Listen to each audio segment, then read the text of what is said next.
arbor. Melissa Toronado had no idea that this skillet would turn into something that grabbed both cooking and artistic cultures. Her studio, Feed Lion Studios, turns these out by hand. It's not just cherished for the craft that it is, but it's cherished for the home that it reminds us of. It's Wisconsin, it's who we are, and it couldn't be made any better or any other way.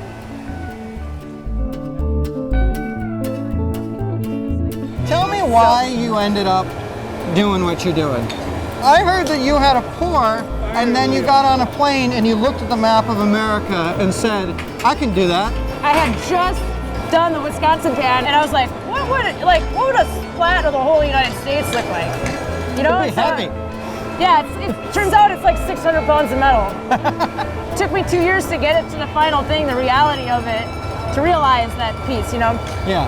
It was a one and done idea, one of these things that's like, oh, that'd be super cool. Bam, that's my gallery piece, you know? Like, let's just do that.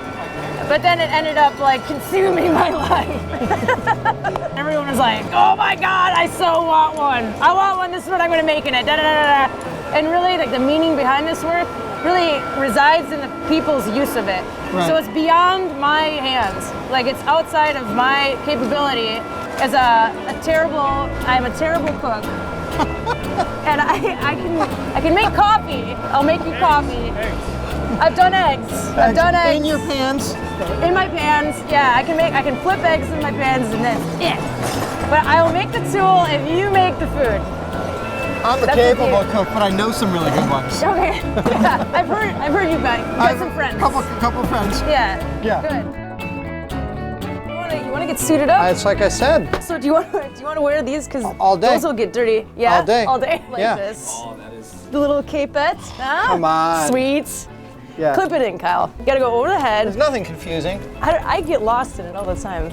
So this protects any, any flying shards from getting impaling your midsections. Those are like safety glasses, right? Yeah, these are like safety glasses. No. That's what I thought. It's a collaborative dance, you know, with the foundry work. It has to have at least 6 people for it to function.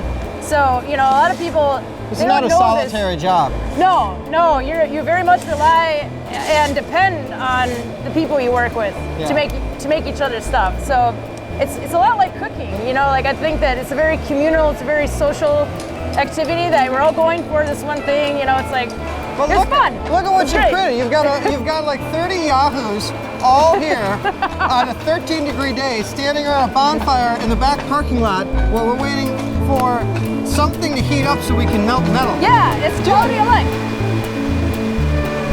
Oh, we're going from the other side. I kind of want to level up.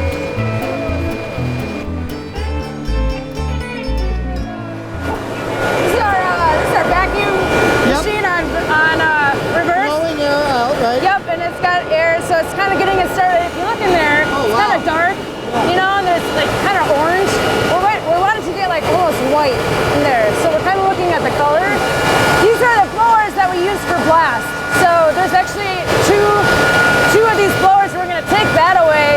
We have this like sand and clay mixture it's like a temporary bot, we call it. So it's like a plug that we shove into the side of there, and then we're gonna blow these on, and that fills this box with air, and it keeps the pressure of air going in. So it's like our bellows.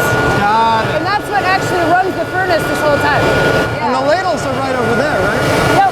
You need to preheat those. A lot of times people will have a torch with some more propane and they'll just blast it into the ladles. But we have designed this furnace to actually use its own emissions. It has a hole at the top to preheat the ladles so that we don't have to use more propane. So then how do you get it out? The clay gets hard from the heat, so it keeps it there, and so we take a bar and poke at it and bust it out, and like all the pressure from all this metal comes gushing out, and we catch it into a ladle. So we have a ladle crew, and then somebody with a bot. Once it's done, they re-plug it up. And then you pour that molten metal into the molds. Yep. Yeah.